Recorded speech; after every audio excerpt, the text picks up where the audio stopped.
الرحمن الرحیم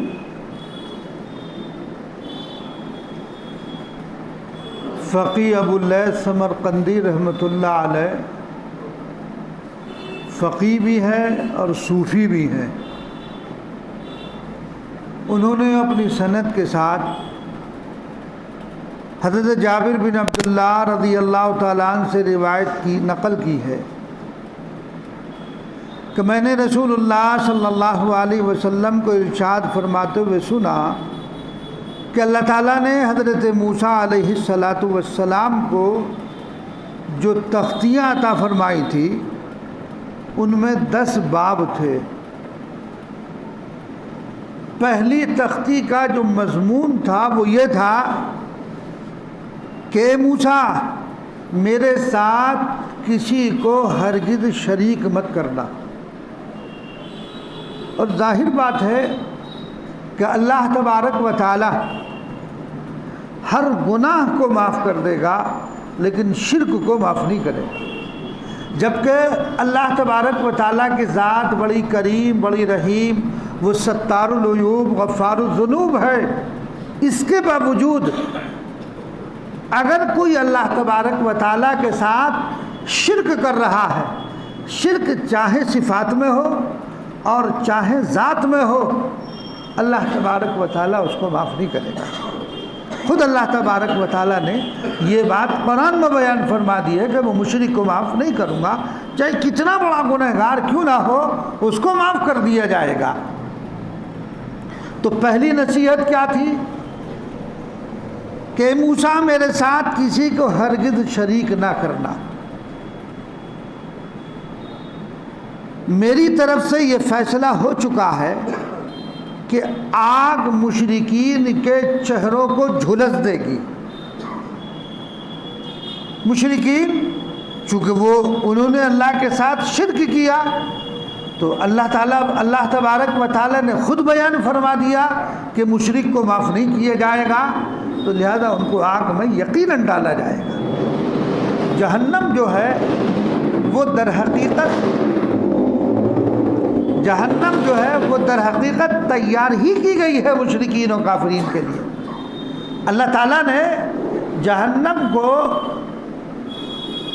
مومنین کے لیے تیار نہیں کیا ہے۔ بھئی جو ہاسپٹل بنتے ہیں وہ کس کے لیے تیار ہوتے ہیں؟ ہاسپٹل میں مریض آدمی جایا کرتا ہے تو مریضوں کے لیے ہوا کرتا ہے۔ جو جہنم در حقیقت جو تیار ہوئی ہے، جس کو قرآن خود کہہ رہا ہے اعدت للکافرین، کافرین کے لیے تیار کی گئی ہے، مومنین کے لیے نہیں۔ ہاسپٹل در حقیقت مریضوں کے لیے ہوتا ہے، صحت مندوں کے لیے نہیں ہوا کرتا ہے۔ پھر اس میں مریضوں کی کنڈیشن الگ ہوا کرتی ہے۔ بعض مریض اس قسم کو ہوتے ہیں جن کو آئی سی یو میں رکھا جاتا ہے، حالانکہ آئی سی یو میں تو ٹھنڈک ہوتی ہے، وہاں کوئی دقت نہیں ہوتی۔ تو اللہ تعالیٰ جو مومنین ہوں گے، مومنین گناہگار فاسق و فاجر، حضرت تھنوی رحمۃ اللہ علیہ نے لکھا کہ اللہ تبارک و تعالیٰ گناہگار مومنین کو سزا دیں گے تو جیسے ایک خاص مریض ہوتا ہے اس کو آئی سی یو روم میں رکھا جاتا ہے، ایسے ہی اس مومن کو جہنم کے آئی سی یو روم میں رکھا جائے گا۔ مگر اس پر تکیہ مت کر لینا کہ چلو کتنی گناہ کرتے رہو، ہمیں تو جہنم کے آئی سی یو روم میں رکھا جائے گا، کوئی تکلیف ہی نہیں ہوگی۔ نہیں، ٹھنڈک بھی تکلیف کا باعث ہو جاتی۔ بھئی اگر اے سی کو تیز چلاتے ہیں اور اس موسم میں جس موسم میں آپ اور ہم اس وقت موجود ہیں تو ٹھنڈ لگتی کہ نہیں لگتی ہے؟ تو ٹھنڈک بھی جو ہے وہ تکلیف کا باعث ہوا کرتی ہے۔ اسی لیے اللہ تبارک و تعالیٰ نے حضرت ابراہیم علیہ السلام کو جب آگ میں ڈالا گیا تھا تو کیا کہا تھا؟ بردوں و سلاما۔ حالانکہ آگ میں تو جلانے کی تاثیر ہے، اس میں تو حرارت پائی جاتی ہے نا، لیکن وہ ٹھنڈی ہو گئی مگر ایک نقطہ یہاں یاد رکھیے گا، اللہ تبارک و تعالی نے فرمایا بردم و سلامہ، یعنی ٹھنڈی بھی ہو تو ایسی ٹھنڈی مت ہو جانا کہ جو میرے خلیل کو تکلیف کا باعث ہو، بلکہ ٹھنڈی بھی ایسی ہونا جس کے اندر سلامتی ہو۔ معلوم ہوا کہ زیادہ ٹھنڈی بھی، ٹھنڈک بھی نقصان کا باعث ہوتی ہے، تو اللہ نے کیا فرمایا؟ بردم، برد کے ساتھ سلامن کا لفظ فرمایا کہ ایسی ٹھنڈی ہونا جس میں سلامتی کا پہلو ہو، یعنی میرے خلیل کو اس ٹھنڈک سے بھی تکلیف نہ پہنچ جائے۔ اس لیے جو مشرکین ہیں در حقیقت جہنم ان کے لیے تیار کی گئی ہے، اللہ تبارک و تعالیٰ ان کو معاف نہیں کرے گا، تو ظاہر بات ہے کہ خدا بند قدوس ان کو جہنم میں ڈالے گا تو ان کے چہرے بھی جھلس جائیں گے اور ان کے اجسام بھی جو ہے وہ جھلس جائیں گے۔ دوسری بات جو لکھی ہوئی تھی، جو نصیحت، جو دوسری تختی جس کو کہا جا رہا ہے، وہ یہ تھی کہ میرا اور اپنے والدین کا شکر ادا کرتے رہو، میرا اور اپنے والدین کا شکر ادا کرتے رہو، میں تمہیں ہلاکتوں سے محفوظ رکھوں گا اور عمر میں برکت عطا کروں گا۔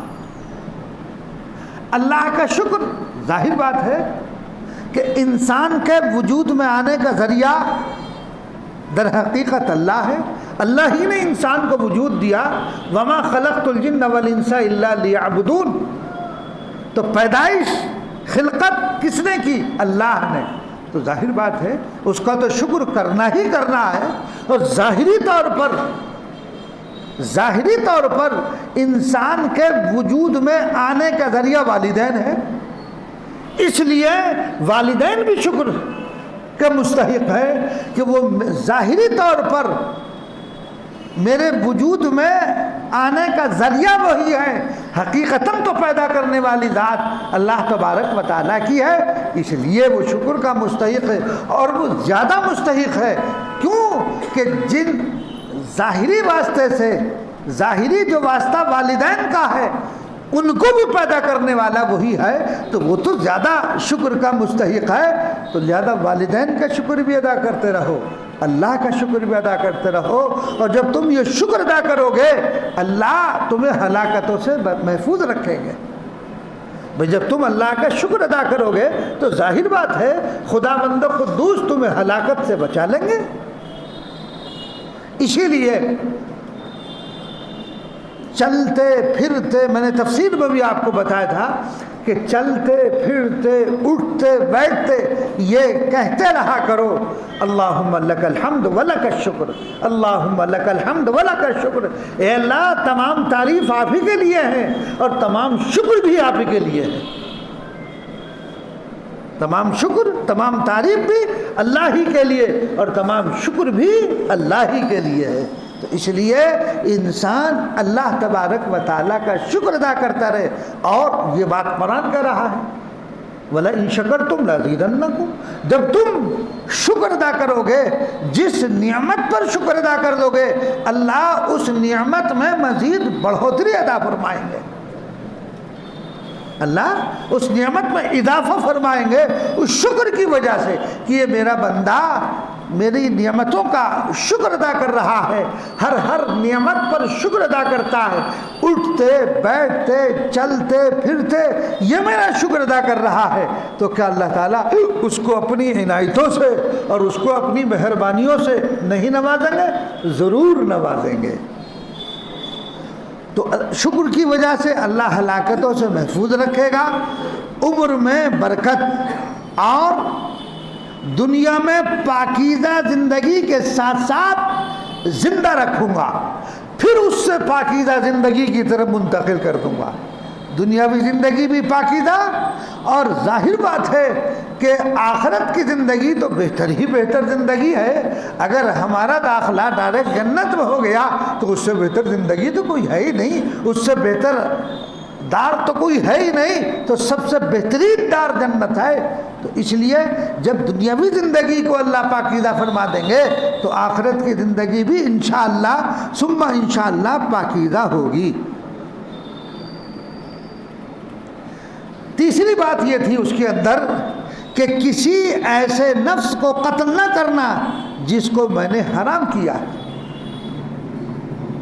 کسی ایسے نفس کو، ایسے جاندار کو قتل مت کرنا جس کو میں نے حرام کیا ہے.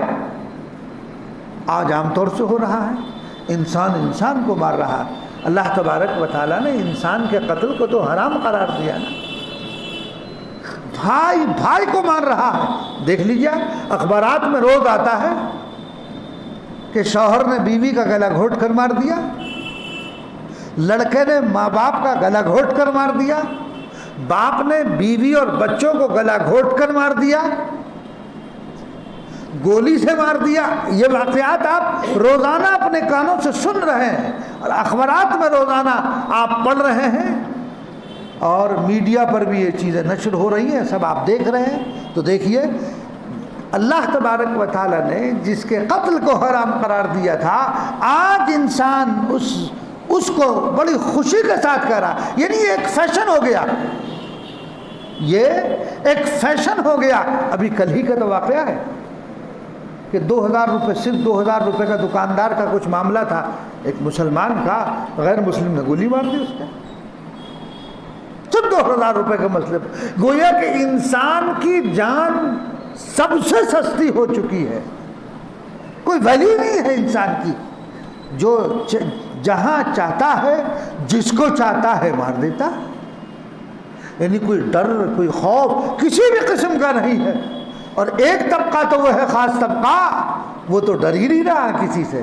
وہ تو سوچ رہا ہے کہ سب کچھ ہمارا ہے، ہم جسے جو چاہے کر دیں، ہمارا کوئی کچھ بگاڑنے والا نہیں ہے. تو دوستو اللہ تبارک و تعالیٰ کی جو پکڑ ہے وہ بڑی سخت ہے. ان بطش ربک لشدید، یقیناً تیرے رب کی پکڑ بڑی سخت ہے. جب اللہ کسی کو پکڑنے پر آ جائے، کسی کی گرفت کرنے پر آ جائے، تو پھر اللہ کی جو پکڑ ہے وہ بڑی سخت ہے. اللہ اپنی پکڑ سے اور اپنی گرفت سے ہماری حفاظت فرما. تو بہرحال کسی ایسے نفس کو قتل نہ کرنا جس کو میں نے حرام کیا ہے کہ زمین اپنی تمام وسعتوں کے باوجود اور آسمان اپنے کناروں سمیت تجھ پر تنگ ہو جائیں گے اور تجھے میری ناراضگی میں مبتلا ہو کر دوزخ میں جانا ہوگا. چونکہ بہت بڑا گناہ ہے ایک انسان کا قتل کر دینا، جانور کا نہیں، ایک انسان کا قتل کر دینا یہ بہت بڑا گناہ ہے. مگر یہ گناہ تو ایک چھوٹا سا معلوم ہو رہا ہے آج کے معاشرے میں، بہت چھوٹا تھا، جیسے کسی چینٹی کو مار دیا، کسی عام جانور کو قتل کر دیا. یہ انسان کی حقیقت ہو کر رہ گئی ہے. چوتھی بات کیا تھی اس کے اندر؟ چوتھی بات یہ تھی میرے نام کی جھوٹی قسمیں مت کھانا. ہم کھا رہے ہیں ذرا سی بات کے لیے، دنیاوی مفاد کے لیے ہم اللہ کی قسم کھا لیتے ہیں، نہیں کھا لیتے ہیں. موسیٰ علیہ السلام کو جو توریت عطا کی گئی ہے اس کے صحیفے میں کیا لکھا ہوا ہے؟ موسیٰ علیہ السلام کی تلقین کی جا رہی ہے کہ جھوٹی قسم مت کھانا. ہم کھا رہے ہیں 10 روپے کے پیچھے ہم جھوٹی قسم کھا لیتے ہیں. یعنی کوئی ویلیو نہیں رہ گئی ہے، کوئی حقیقت اس کی کوئی اہمیت نہیں رہ گئی ہے کہ ہم دنیاوی مفاد کے لیے اللہ تبارک و تعالیٰ کی جھوٹی قسم، یعنی اللہ کے نام کو ذرا سا غور کریں، اللہ کے نام کو ہم کس چیز کے لیے استعمال کر رہے ہیں؟ دنیاوی مفاد کے لیے، ذرا سی دنیاوی منفعت کے لیے. نام کس کا استعمال ہو رہا؟ اللہ کا.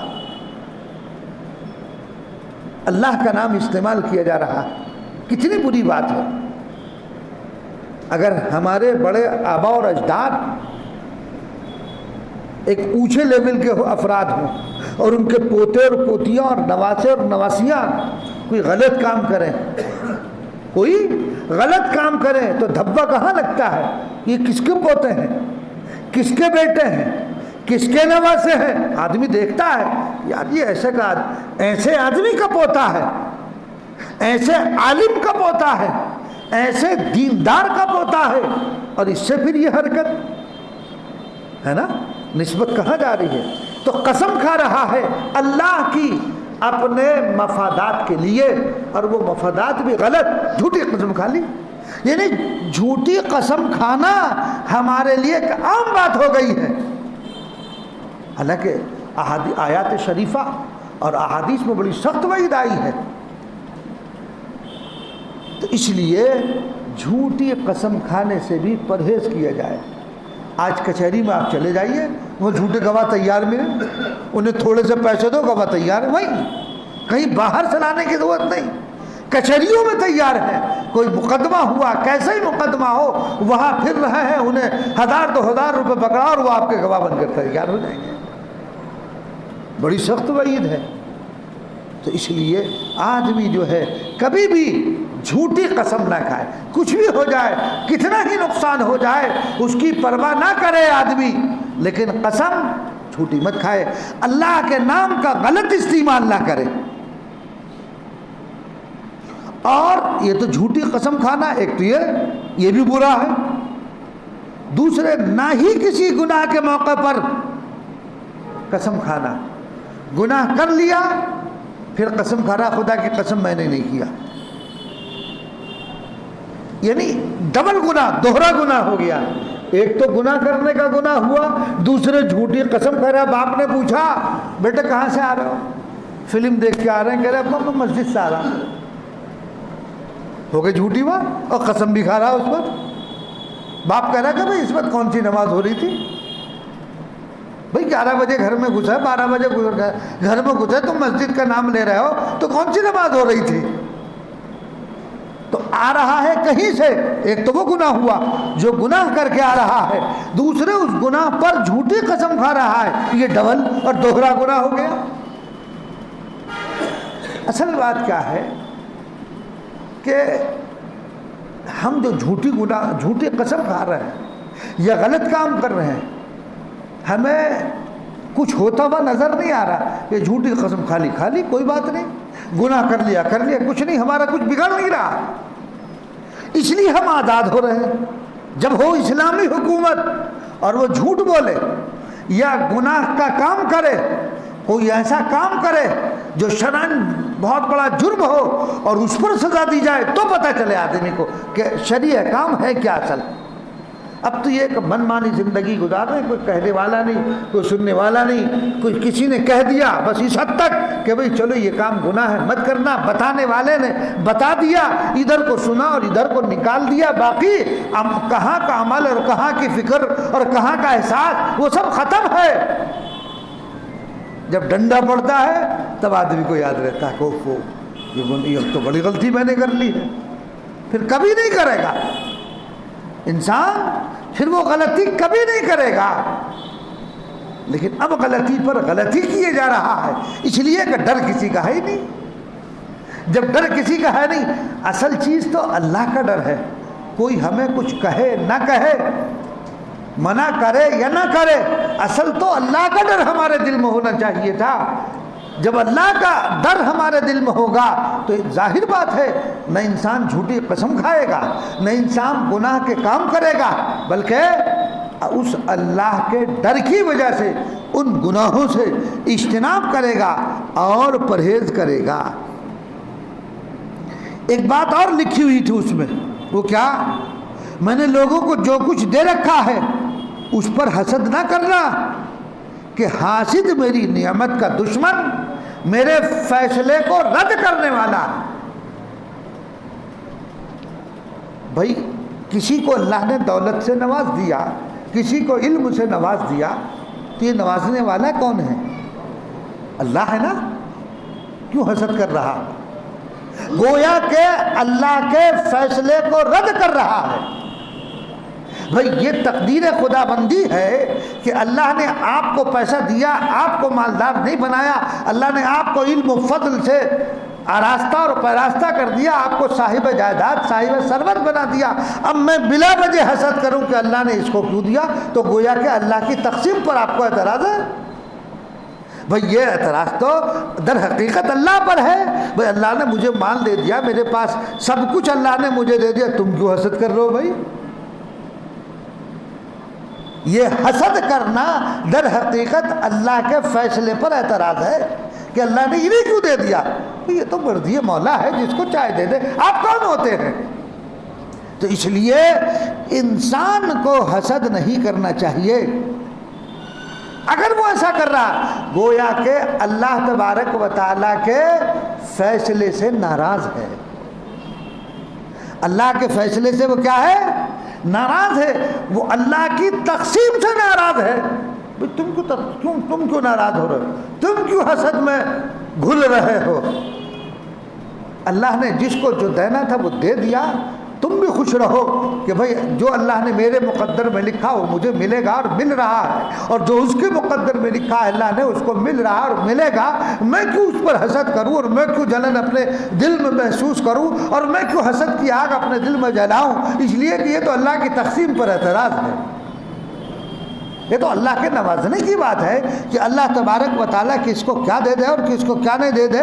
تو لہذا اس سلسلے میں انسان کو خوش ہونا چاہیے، نہ یہ کہ ناراضگی اس کے دل میں ہو اور حسد کی آگ اپنے سینے میں لیے پھرے. اور یہ بات بھی وہاں لکھی ہوئی تھی کہ ایسی بات کی گواہی مت دو جو تیرے کانوں کو یاد نہ ہو، جو تیرے کانوں کو یاد نہ ہو، تیری عقل میں محفوظ نہ ہو. ہوا تھا معاملہ کوئی لیکن آپ کو یاد نہیں ہے، آپ کو وہ بات محفوظ نہیں ہے. تو جب وہ بات یاد نہیں، محفوظ نہیں عقل کے اندر، تو پھر کہے گی گواہی دے رہا. گواہی مت دو. آپ یہ کہہ سکتے ہیں اگر آپ کے سامنے کوئی معاملہ ہوگا بھائی معاملہ تو ہوا تھا لیکن کیا ہوا تھا میرے ذہن میں نہیں ہے، نہ مجھے محفوظ ہے، صاف کہہ دو. اگر اس کے خلاف کہو گے تو گناہگار ہو جاؤ گے، اس کے خلاف کہو گے اللہ کے ہاں پکڑ ہو جائے گی اور گناہ میں شامل ہو جاؤ گے. تو اس سے کہہ دو کہ بھائی مجھے یاد نہیں، میرے ذہن میں ٹھیک ہے معاملہ تو ہوا تھا، کیا ہوا تھا وہ مجھے یاد نہیں. اور اگر یاد ہے تو پھر گواہی دو. جانتے بوجھتے سب کچھ معلوم ہوتے ہوئے پھر گواہی کو چھپا لینا یہ بھی گناہ ہے، یہ بھی گناہ. کیوں چھپا لیا؟ یہ میرا رشتہ دار ہے، یہ میرا پڑوسی ہے، یہ میرا دوست ہے، یہ میرا کاروباری، اس سے میرا تعلق ہے. نہیں، چاہے وہ آپ کا دوست ہو یا دشمن ہو، چاہے آپ کا کاروباری تعلق ہو یا نہ ہو، یا ایک عام آدمی ہو، آپ کو کیا کرنا ہے؟ اگر بات حق ہے تو کہو. گواہی کی بات اگر آ جائے، آپ کو یاد ہے، محفوظ ہے بات، تو گواہی دو. چھپاؤ گے تو گناہگار ہو. اللہ تبارک و تعالیٰ کے ہاں گرفت میں آ جاؤ گے. تو لہذا ایسا نہیں ہونا چاہیے. بہرحال اس میں بہت ساری باتیں، ایک نصیحت اس میں یہ بھی ہے چوری نہ کرنا، زنا مت کرنا، خصوصاً اپنے ہمسائے کی بیوی سے. اپنے ہمسائے کی بیوی کی طرف مت دیکھنا، کیونکہ آدمی جب پڑوس میں رہتا ہے تو ظاہر بات ہے کہ پڑوس میں رہنے کی وجہ سے بعض مرتبہ سر پر دوپٹہ نہیں ہے یا بے پردہ ہے تو آدمی ادھر کو دیکھ لیتا ہے. اس لیے اپنی نظر کی حفاظت بھی رکھنا. اسی لیے تو حکم ہے کہ اگر کسی کے دروازے پر جاؤ، یہ تو پڑوسی کی بات ہے، اگر اپنے دروازے پر بھی کسی کے یہاں جاؤ، کسی سے ملنے کے لیے جا رہے ہو، کنڈا کھٹکھٹاؤ، اس سے اجازت لو. بلا اجازت مت اس گھر کے اندر داخل ہو، دروازے کے سامنے بالکل داخل نہ ہو سکتا ہے جب وہ نکل کر کے آئے کوئی بیٹھا اندر ہو، بے پردہ اس کی بیوی ہو، بچیاں ہوں، آپ کی نظر پڑ جائے تو گناہ کے خواہ مرتکب ہو جائے. تو اس لیے یہ احتیاطیں اسی لیے شریعت نے بتائی. ان بے احتیاطیوں کی وجہ سے بے پردگی عام ہے اس وقت. یہ تو پڑوس کی بات ہے، پڑوس میں بھی یعنی آدمی پڑوس میں رہا پھر بھی احتیاط کرے. حتیٰ کہ فقہا نے تو یہاں تک لکھا ہے کہ انسان جب اپنے گھر میں داخل ہو تو کھنگارتا بجائے. انسان اپنے گھر میں بھی داخل ہو تو کھنکار کر داخل ہو، کھانستا ہوا داخل ہو. نہ معلوم اہلیہ ہی نہ کس حال میں ہو، گھر میں بچیاں ہیں، تاکہ وہ سب چوکنا ہو جائے. یہ مطلب نہیں ہے کہ ہم شوہر ہیں تو جیسے چاہے داخل ہو، نہیں. نبی کریم صلی اللہ علیہ وسلم کی عادت شریفہ یہی تھی کہ آپ کچھ نہ کچھ کھٹکھٹا کر، آواز دے کر، سلام کر کے پھر داخل ہوتے تھے۔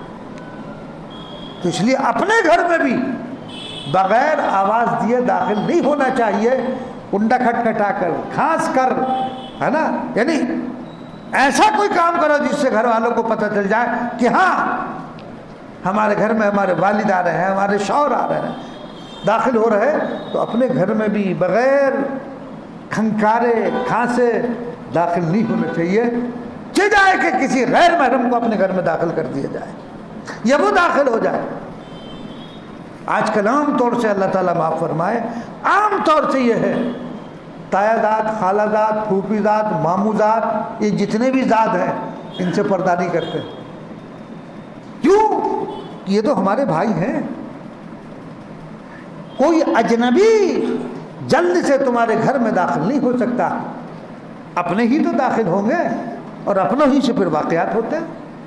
ابھی کا میں پچھلے ہفتے کا واقعہ بتا دوں آپ کو، یہ شہر سہارنپور کا، یعنی یوں تو یہ واقعات ہو ہی رہے ہیں۔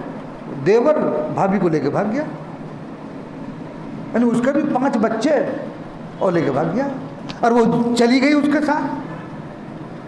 تو آپ اندازہ لگائیے، یعنی یہ واقعات تو کثرت سے ہو رہے ہیں۔ ہمیں پتہ چل گیا کہ ایسا واقعہ ہوا تو معلوم ہو گیا کہاں بھائی، ورنہ نہ معلوم کتنے واقعات ہو رہے ہیں۔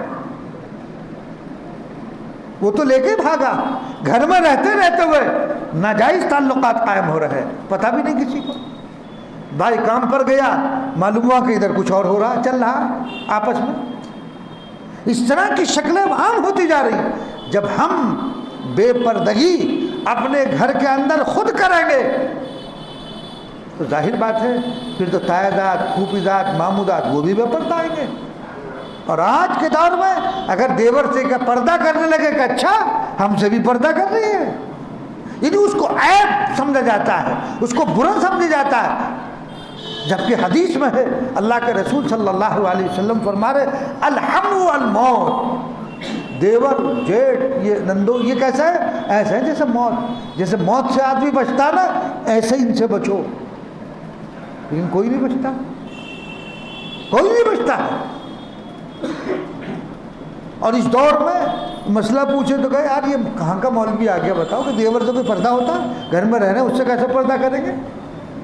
ارے بھائی ابھی رہ رہے لوگ، اور اب تو آپ دیکھ رہے ہیں مکانات الگ الگ بن گئے، کوٹھریاں سی بن گئی، ورنہ پہلے کھلے کھلے ہوتے تھے۔ معلوم ہوا کہ یہاں سے نکلو اور دور تک چلے جاؤ مکان کھلے کھلے بڑے بڑے مکانات تھے، تو اس وقت لوگ پردہ نہیں کرتے تھے، اس وقت بھی تو کرتے تھے۔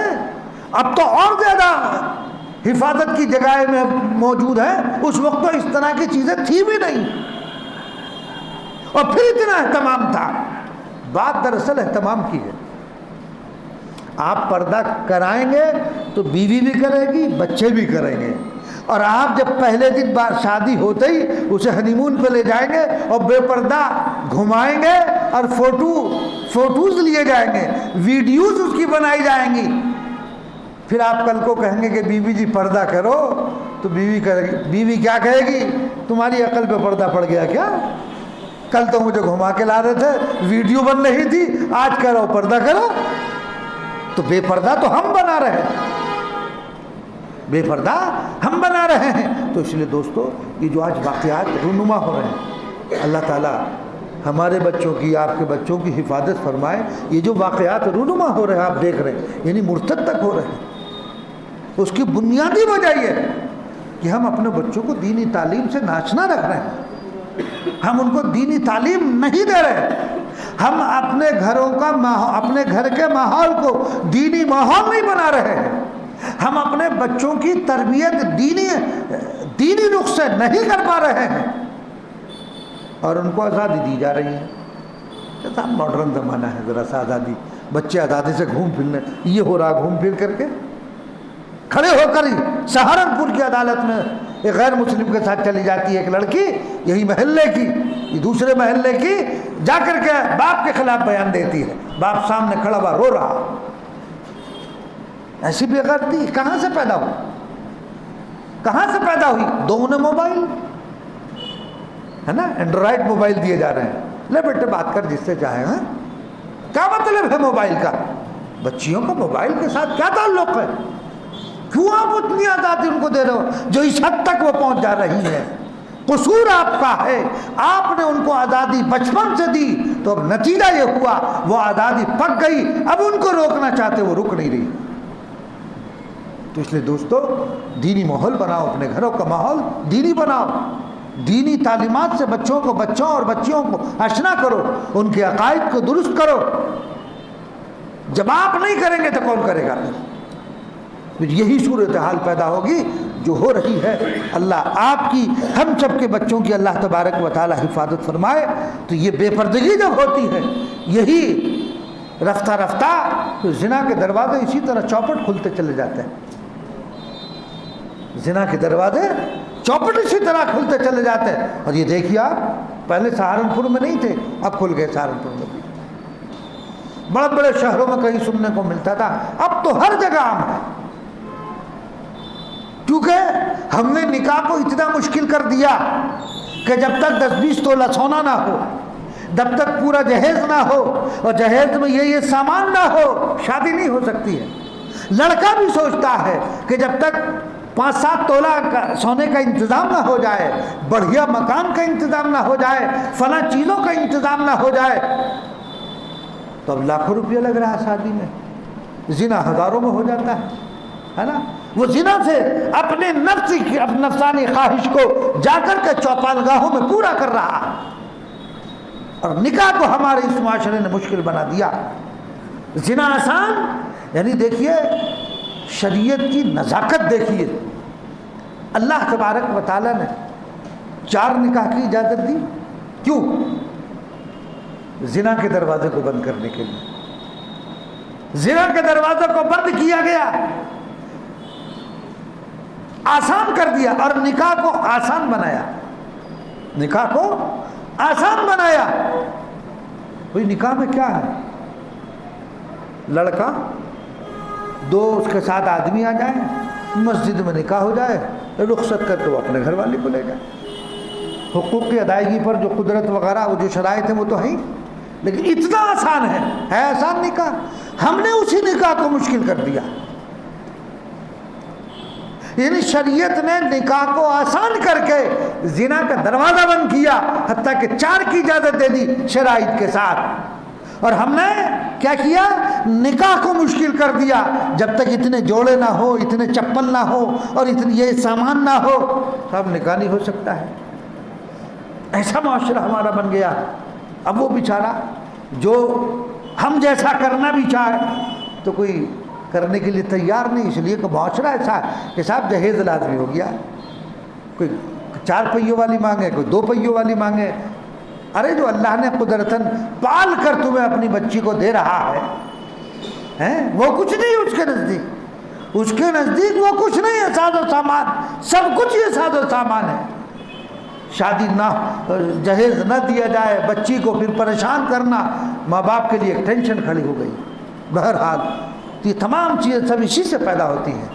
تو ان سب چیزوں پر ہمیں قدغن لگانا ہے، ہمیں روکنا، کون روکے گا آخرکار؟ بھئی آپ اور ہم نہیں روکیں گے، کون روکے گا؟ میں عمل نہ کروں، آپ عمل نہ کریں تو پھر کون عمل کرے گا؟ ان نصائح پر عمل کرنے والا کون ہے؟ شریعت پر عمل کرنے والا کون ہے؟ وہ کون سا معاشرہ ہے؟ اور یاد رکھو، اگر آپ نے عمل نہ کیا، اللہ تمہیں ختم کر کے پھر ایسی قوم کو پیدا کر دے گا جو تم سے زیادہ متبع شریعت ہو۔ اللہ ہمارا محتاج نہیں ہے، اس کی ذات تو بے نیاز ہے۔ تو بہرحال پردے کا لحاظ رکھا جائے، ہر ایک اپنے گھروں میں اپنے گھر کے ماحول کو دینی بناؤ، دینی کتابیں اپنے گھروں میں بیٹھ کر کم سے کم 10 منٹ بیٹھ کر کے دینی کتاب پڑھا کرو، تاکہ اس سے گھر کا ماحول ایک دینی بنے، نمازوں کی پابندی ہو، قرآن کی تلاوت گھر کے اندر ہو، سنتوں کا اہتمام ہو۔ انشاءاللہ جب یہ چیزیں ہمارے گھروں کے اندر آئے گی تو ہمارا گھر جب نورانی اور دینی بنے گا تو بچوں اور بچیوں کے اندر بھی وہ اثرات منتقل ہوں گے۔ اللہ تبارک و تعالی ہم سب کو عمل کرنے کی توفیق عنایت فرمائے۔ اللہم صلی علی سیدنا ونبينا ومولانا محمدا عبده ورسوله ربنا ظلمنا انفسنا وان لم تغفر لنا وترحمنا لنكونن من الخاسرین۔ اے اللہ ہمارے گناہوں کو معاف فرما، خطاؤں کو درگزر فرما، ہم سب پر رحم اور کرم کا معاملہ فرما، عافیت اور سلامتی کا معاملہ فرما۔ اے اللہ تو ہم سے راضی ہو جا، رضا والے اعمال کی توفیق میسر فرما، ہر قسم کی خیر سے مالا مال فرما، آنے والے برے حالات سے حفاظت فرما، امن کا عافیت کا معاملہ فرما۔ ان دعاؤں کو محض اپنے فضل و کرم سے قبول فرما۔ جتنے حاضرین ہیں ان کے دلوں میں جو جائز مقاصد ہیں آپ علیم اور خبیر ہیں، ہر ایک کے جائز مقصد میں کامیابی عطا فرما۔ جو پریشان حال ہیں ان کی پریشانیوں کو دور فرما۔ اے اللہ